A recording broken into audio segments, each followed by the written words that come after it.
있었더라. 아멘. 사도 바울이 베레아에서도 이제 핍박을 당하게 되자 곧 이제 아덴이라는 곳으로 그 도망을 갔습니다. 아덴은 오늘날로 말하면 아테네를 의미합니다. 그리스 지역으로 간 것이죠.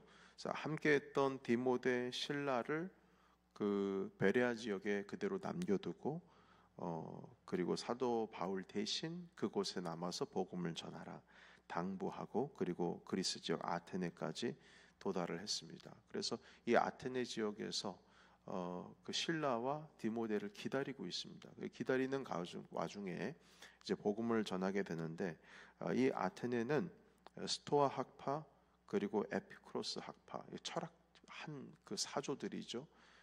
그 진원지라고 합니다. 그 에피쿠로스 학파는 기쁨과 쾌락의 철학을 추구하는 철학 사조이고요. 그리고 스토아 학파는 금욕을 그 추구하는 철학 학파입니다.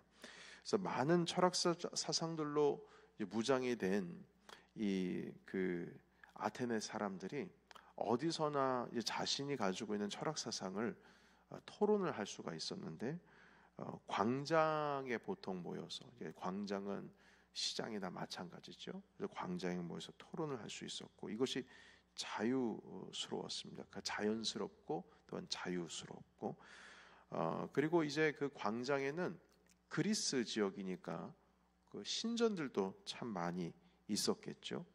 그래서 바울이 그 광장에 딱 들어서 보니까 여러 우상들의 신전들이 어마어마한 신전들이 있지 않습니까?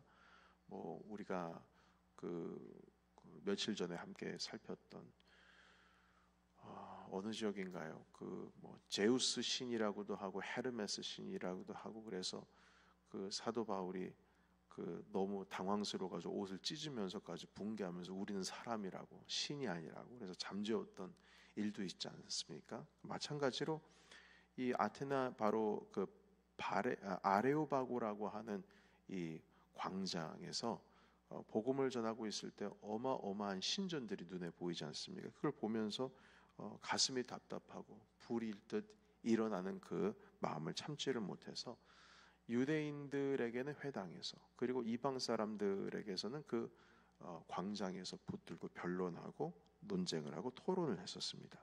자, 그런데 이 아레오바고라고 하는 광장에서 특별히 오늘 복음 전하는 내용이 등장을 하는데 이곳은 얼마나 유명한 곳이냐면 소크라테스가 주전 330몇 년 전에 그러니까 그 전부터 이미 여기서 철학 사상에 대해서 가르치고 논쟁하고 토론을 하는 곳이었습니다. 그러니까 되게 유명한 곳이죠. 이 생각의 자유를 마음껏 얘기할 수 있는 곳입니다. 자, 그래서 이 스토아 학파 사람들과 에피쿠로스 학파 철학자들이 바울이 전하는 도를 관심 있게 듣기 위해서 그 광장에 모여들게 되었어요. 그런데 이 사람들은 특징이 뭐냐면요, 자기가 가지고 있는 생각 외에 다른 새로운 것이 들어오게 되면 그걸 궁금해 여겨가지고, 그러니까 이 사람들이 시간이 남아돈다고, 그러니까 어느 시간이 만약에 쏟는다고 그러면 다른 것에 시간 쏟는 게 아니라 그런 새로운 이야기에 시간을 쏟는다고 합니다. 그래서 오늘도 말씀 보시게 되면 보시겠습니까? 18절에 보면은 에피쿠로스 학파와 또한 스토아 철학자들 바울과 쟁론해서 어떤 사람들이 이르되 이 말쟁이가 무슨 말을 하고자 하느냐 하고 이 사람들이 이방신을 전하는 사람인가 하노라 이렇게 말씀하고 있죠. 그리고 21절에 보면 같이 읽겠습니다. 시작. 모든 아덴 사람과 거기서 나그네 된 외국인들이 가장 새로운 것을 말하고 듣는 것 위에는 달리 시간을 쓰지 않음이로라. 아멘. 그러니까 새로운 것만 찾아다니는 것이지 뭐 다른 걸 찾아다니는 게 아니고 그러니까 시간을 새로운 가르침에 대해서 쏟는 사람들이 있었다라는 것을 지금 말씀을 하고 있습니다. 자, 그래서 이 예수 그리스도의 죽음과 부활에 대한 이야기도 하시고 그래서 사람들이 아레오바고라고 하는 곳에 몰려들으니까요. 이 호기심이 많은 철학자들에게 사도 바울이 이때다 싶어서 복음을 전하고 있습니다. 자, 그런데 오늘 바울이 복음을 전할 때에 오늘 기록된 내용들을 보시게 되면 아주 논리적으로 체계적으로 아덴 사람들에게 접근을 합니다. 왜냐하면 이 사람들은 원래부터 이성이 발달되어 있는 사람들이기 때문에 논리적으로 이성적으로 이해가 되고 좀 판단이 되어야지 알아서 듣고 자기가 설득당하고 이렇게 자기 사상을 정리하고 새로운 사상을 받기도 하고 그런 것입니다. 그래서 이 사도 바울이 썼던 방법은 가장 먼저 이들의 호기심에 대한 것인데, 당시의 이 사람들의 세계관은 신에 대한 세계관은 범신론이었습니다. 그러니까 범신론이라고 하는 것은 모든 그 세상의 물질 하나하나에 신적인 것이 다 스며들고 있어서, 한마디로 그 마더 네이처라고 하지 않습니까? 대자연이라고 할 때 그 어머니로서의 대자연, 그러니까 자연에서부터 모든 것이 시작했다. 모든 것이 하나의 한마디로 다 신이라는 것이죠. 그래서 너도 신이고 나도 신이고 우리 모두 다 신이다. 범신론적인 사상 가운데 빠져 있었습니다. 그래서 이 사람들은 생각하기를 하나님이라고 하는 것은 어떤 이상, 어떤 정신의 세계, 이렇게 생각을 하고 있어서 이 범신론이라고 하면 신이 정확하게 이름이 딱 없습니다. 그냥 편만한 거죠. 그래서 사도 바울이 어떻게 접근을 했냐면 이렇게 접근을 했어요. 여러분 성경 다시 한번 좀 보시게 되면 22절에서 23절까지 말씀 읽겠습니다. 시작. 바울이 아레오바고 가운데 서서 말하되 아덴 사람들아 너희를 보니 범사에 종교심이 많도다. 내가 두루다니며 너희가 위하는 것들을 보다가 알지 못하는 신에게라고 새긴 단도 보았으니 그런즉 너희가 알지 못하고 위하는 그것을 내가 너희에게 알게 하리라. 아멘. 그러니까 이 사람들이 신전도 많이 있긴 합니다만 알지 못하는 신에게, 그러니까 우리가 지금까지 찾아보지도 못하고 이렇게 있는 것 같아 보이지만 그 신의 존재에 대해서 우리가 알지 못하는, 여전히 찾지 못하는, 여전히 신의 존재는 있지만 우리가 깨닫지를 못하는 그 신이 있지 않을까 해서 알지 못하는 신에게 바치는 제단이 있는 것까지 본 거예요. 사도 바울이요. 그래서 이것을 이 범신론적인 사고방식인데, 왜냐하면 알지 못하니까요. 이 신에 대해서 내가 너에게 말하겠다. 그러니까 너희가 알지 못하는 신이 있긴 있다. 그래서 그분이 우리의 하나님이라고 하시는데 24절에 보면요, 우주와 그 가운데 만물을 지으신 하나님께서 천재주제시다.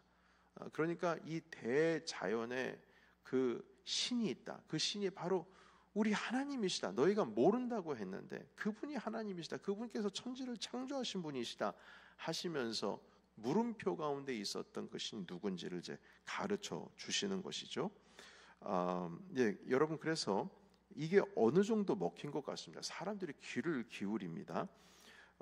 그래서 이 사도 바울이 알지 못하는 신이라고 하지만 그 신을 내가 누군지 알려주겠다라고 하면서 하나님께서 세상을 창조하시고 우리를 만드셨다라고 하는 말씀부터 이제 시작을 하게 됩니다. 자, 그런데 이 32절에 보시겠습니까? 32절에 보시게 되면 이 죽은 자에 대한 부활에 대한 그 이야기를 하는데, 이것에 대해서 조롱하는 사람도 있고, 그런 일이 정말 있더냐 다시 듣겠다는 사람들도 있고, 또한 몇 사람들은 또 믿기도 했습니다.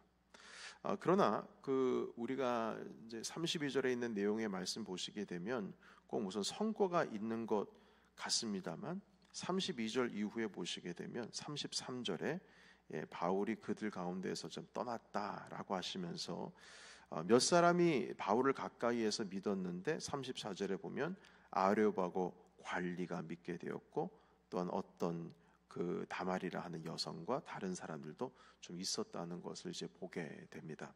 그래서 열매가 없었던 건 아니죠. 분명히 있긴 있었죠. 자, 그러나 여러분, 여러 신학자들 중에서는 이 사도행전 17장에 기록되어 있는 이 설교에 대해서 믿지 않는 사람들에게 논리적으로 접근한 설교 방법이다, 이렇게 말씀하고도 있지만 제가 해석하기로는 이 설교는 나중에 고린도 교회에 쓴 편지에 의해서 좀 이렇게 비교를 해보면 조금 약했던 설교다, 힘이 없었던 설교다, 너무 이성주의, 논리, 그들의 이해를 얻게 하기 위해서 노력은 했습니다만 이성주의, 생각, 그들의 이해, 논리적으로 뭔가 끌어당기려고 오히려 설명한 그것이 오히려 좀 해가 되지 않았는가라는 믿음을 가져가 봅니다. 왜냐하면 복음이라고 하는 것은 설득이 아니거든요. 복음을 전하는 건 설득이 아니에요. 변론이 아닙니다. 복음은 변론이 아니에요. 선포입니다. 선포입니다. 그래서 그 퀘리그마라고 하는 단어가 있는데, 퀘리그마라고 하는 게 이제 선포입니다. 이걸 이제 신학적인 용어인데요. 초대교회의 퀘리그마가 뭐였느냐 이것이거든요. 초대교회의 퀘리그마가 무엇이냐? 그것은 뭐냐면 예수 그리스도께서 하나님의 아들이시다. 그분이 우리의 주인이시다. 그분이 돌아가셨다. 우리의 죄를 위하여. 그리고 그분이 살아나셨다. 이 네 가지가 퀘리그마입니다. 그러니까 그분께서 5가지 하나 더 있다면 성령을 우리에게 주셨다. 그래서 여러분 이 내용이 복음입니다. 그때 당시에 초대교회가 가스펠이라고 한다면, 복음이라고 한다면 하나님이 이 땅을 창조하셨다 이런 게 아니고요. 퀘리그마라고 하는 것으로 정리가 되는데, 하나님의 아들 예수 그리스도, 그분께서 우리의 만왕의 구주가 되셨는데 우리를 위하여 죄를 지어서 십자가에 달려 돌아가시고 3일 만에 부활하시고, 그 부활하신 주님께서 우리에게 약속하신 성령 주셨다. 그래서 우리가 다 예수님 믿으면 성령 받는다. 이 내용 가지고 이게 참된 복음이었어요. 근데 오늘 말씀해 보시게 되면 이 선포가 없습니다. 퀘르그마가 없어요. 죽은 자 가운데서 부활한 사람, 그 죽은 자가 살아났다라고 하는 어떤 논리에 대해서 말씀을 하고 있지만, 그가 예수시다. 그가 하나님의 아들이다. 그가 우리에게 3일 만에 살아나셔서 우리의 구주가 되셨고, 그분께서 우리에게 성령 주셨다라고 하는 이 퀘리그마가 여기선 잘 보이지가 않습니다. 그래서 사도 바울은 생각하기에 이들이 논리적이었기 때문에 이들이 생각을 하고 있었던 범신론이라고 하는 이론을 내세워서 논리적으로 맞서면, 변론을 하면 가능하겠다 싶었습니다. 이성주의자들에게 이 사도 바울의 어떤 전략을 내세운 거겠죠. 자, 그리고 나서 여러분, 제가 이렇게 해석할 수밖에 없는 이유가 있습니다. 그 다음에 여러분 18장으로 가보실까요? 18장 1절 보시면 어디로 갑니까? 그 이후에 아덴을 떠나 어디로 가죠? 고린도로 가죠. 그럼 이제 고린도 교회 성도들을 만날 거 아닙니까? 자, 그러면 고린도 전서로 한번 가보겠습니다. 고린도 전서로 가시면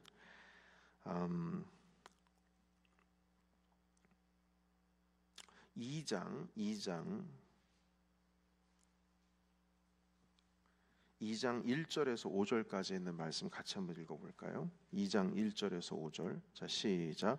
형제들아, 내가 너희에게 나아가 하나님의 증거를 전할 때에 말과 지혜의 아름다운 것으로 아니하였나니, 내가 너희 중에서 예수 그리스도와 그가 십자가에 못 박히신 것 외에는 아무것도 알지 아니하기로 작정하였음이라.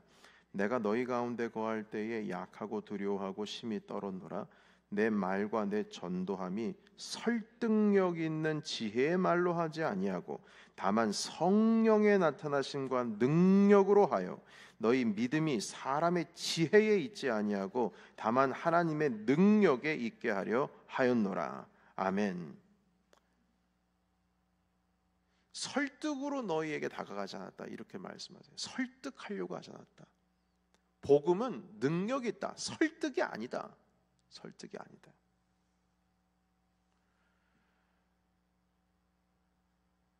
여러분 보십시오. 1장 22절 볼까요? 자, 21절부터 읽겠습니다. 21절부터 제가 읽겠습니다. 하나님의 지혜에 있어서는 이 세상이 자기 지혜로 하나님을 알지 못하므로, 그러니까 이성적인 논리로서 자기 생각으로선 주님을 몰라서 하나님께서 전도에 미련한 것으로 믿는 자들을 구원하기를 기뻐하셨도다. 유대인은 표적을 구한다. 표적, 사인을 구하죠. 선지자들이 주셨던 사인들, 그 사인을 메시아라면 그 이루고 있느냐. 그래 표적 계속 구해서 예수님한테 표적이 뭐냐, 표적이 뭐냐. 그래서 주님께서 너에게 줄 표적이 더 이상 없다. 내가 너에게 줄 마지막 표적은 요나의 표적밖에 없다 하셨잖아요. 유대인들은 표적을 구하고 헬라인은 무엇을 찾아요? 지혜. 이 지혜라고 하는 것은 이성, 논리. 아까 아레오바고에서 사람들이 귀를 기울입니다. 새로운 것을 찾으려고. 뭔가 새로운 말을 하면 귀를 기울여요. 이게 뭐냐면 지혜를 찾으려고 하는 것이죠. 그러나 헬라인은 지혜를 찾으나 23절 같이 읽겠습니다. 시작. 우리는 십자가에 못 박힌 그리스도를 전하니 유대인에게는 거리끼는 것이요 이방인에게는 미련한 것이로되 오직 부르심을 받은 자들에게는 유대인이나 헬라인이나 그리스도는 하나님의 능력이요 하나님의 지혜니라. 아멘. 여러분, 이방인들은 헬라인을 말해요. 이방인들에게는 이 23절에 보시게 되면 미련한 거다. 미련한 거. 그러니까 지혜라고 해서 가르쳐 줬더니, 논리적으로 가르쳐 줬더니 에이 그 뭐 그딴 걸 믿어 라고 하는 미련한 것이라는 거예요. 자기네들 철학사상으로는 도저히 받아들일 수 없는 사상이라는 것이죠. 그러나 24절에 보면은 부르심을 받은 자들에게는 헬라인이나 유대인에게나 그리스도는 하나님의 능력이요 하나님의 지혜다. 하나님의 지혜다. 능력이고 지혜다 말씀하시는 거예요. 복음은 하나님의 지혜고 우리가 생각하는 논리, 이성, 설득으로서 될 것이 아니고 능력이라는 것이에요. 그래서 24절에 부르심을 받은 자들, 그러니까 부르심을 받은 자들은 그걸 믿음으로 받아들일 거라는 거예요. 멍청한 거고 미련한 거지만. 그래서 저는 이 말씀을 읽을 때 논리적으로 접근하려고 하지 마라. 이성주의, 머리에 호소하지를 마라. 설득하려고 하지 마라. 선포하라입니다. 그냥 선포하라. 그리스도께서 너의 주시다. 여러분, 그래서 이 말씀 보시게 되면 그 계속 25절도 보십시오. 하나님의 어리석음이 사람의 지혜롭고 사람보다 지혜롭고 하나님의 약하심이 사람보다 강하니라. 그러니까 사람의 지혜, 이성, 논리보다 하나님의 능력이 더욱더 뛰어나다 해서 2장에 보시게 되면 4절에 내 말과 전도함이 설득력 있는 지혜 말로 하지 않았다. 그런데 여러분, 아레오바고에서는 설득력 있는 지혜로 하려고 꽤나 노력을 했거든요. 이성적으로 접근을 했어요. 그때 당시 편만해져 있었던 범신론을 붙들고 네가 알지 못하는 신에 대해서 내가 가르쳐 줄게. 온 땅 가운데 창조하신 그분이 계시는데 이게 Mother Nature, 대자연이 아니라 바로 하나님이시다 하면서 일목요연하게 딱딱딱 설명을 내려갑니다. 그들이 이해할 만하게. 그러나 사도 바울은 이게 복음이 아닌데, 복음이긴 복음이죠. 그러나 그때 당시에 우리가 붙들고 있었던 복음 중에 복음은 그리스도께서 우리의 구주가 되셨고 그분께서 3일 만에 죽으셨다가 우리의 죄를 짊어지시고 살아나셨다라고 하는 그 핵심 키워드가 여기서 보이지가 않습니다. 그리고 고린도 교회로 갔잖아요. 물론 아레오바고에서 이 사도 바울의 말에 귀를 기울여서 따르는 사람들도 있었고 도대체 그 말이 무슨 말이냐 더 묻는 사람들도 있었지만 물론 그 사람들에게는 사도 바울께서 예수님에 대해서 말씀을 하셨겠죠. 그런데 고린도 교회로 와서 보니 내가 아레오바고에서 예수님을 좀 전했어야 되는 건데 구체적으로 그분이 누구셨는지를 내가 선포했어야 되는데 내가 설득하려고 했고 내가 호소했고 내가 그들의 이해를 구하려고 했고 그들의 마음을 당기려고 내가 참으로 노력했구나. 이것은 말의 지혜로 되는 것도 아니고 하나님의 능력으로 하는 것인데 내가 그러지를 않았구나 라고 하는 마음을 제가 느낍니다. 느껴져요. 그래서 고린도 교회 갈 때는 그렇게 하지 않았어요. 고린도 교회도 여러분 철학사상으로 가득했던 그리스 아테네 가까운 지역으로서 철학의 영향력, 헬라 철학의 영향력을 받고 있었던 교회였어요. 그런데 그 교회에 가서는 설득하지 않는다. 선포한다. 사랑하는 성도 여러분, 주님의 복음은 지난 주일에도 말씀을 드렸듯이 이해되어지기 때문에 믿는 게 아니라 주님의 복음의 말씀은 그냥 믿는 겁니다. 그 믿을 때의 능력이 우리 가운데 살아나는 거예요. 우리는 기대하는 것이 내가 설득했느냐가 아니고 성령 하나님께서 능력으로 그 자에게 들어가셨느냐, 이게 중요한 거예요. 하나님의 복음의 말씀도 여기에서 선포가 되어질 때, 아, 우리 주 목사님이 이해가 잘 되게, 그래, 그렇지, 이해가 잘 되게 나에게 설명을 잘 해주시는, 이게 아니고요, 주님의 말씀이 여러분들의 가슴 가운데 퉁 하고 치셔야 되는 거예요. 설득이 아니라 내 마음을 쳐야 된다는 겁니다. 내 심장을 치고 내 뼈를 쪼개는 그 말씀이 돼야 된다는 거예요. 그거는 설득으로 안 됩니다. 이해로 안 돼요. 논리로 안 됩니다. 주님의 말씀은 능력인 줄로 믿습니다. 능력입니다. 그 능력이 우리 가운데 내 머리를 때리는 게 아니라 내 뼈를 때리고 내 가슴을 때려야 우리가 변화가 됩니다. 그래서 강단에서 말씀을 전할 때도 설득력 있는 지혜에 접근하지 말고, 물론 설명이 안 되니까 이해를 구하는 설명도 잘 쪼개서 말씀을 드려야 되겠습니다만, 중요한 건 능력입니다. 여러분들이 능력으로 주님의 말씀을 받아야 됩니다. 그래야 성령께서 여러분들 가운데 역사하십니다. 받는 사람들의 마음밭도 중요해요. 계속 이성적으로 받으려고 노력하고 내가 설득이 되었나? 여러분, 아멘, 아멘이 설득돼서 아멘하는 거 소용 하나도 없어요. 설득돼가지고 그래 이해할 만하다 해서 아멘하는 거 소용 하나도 없습니다.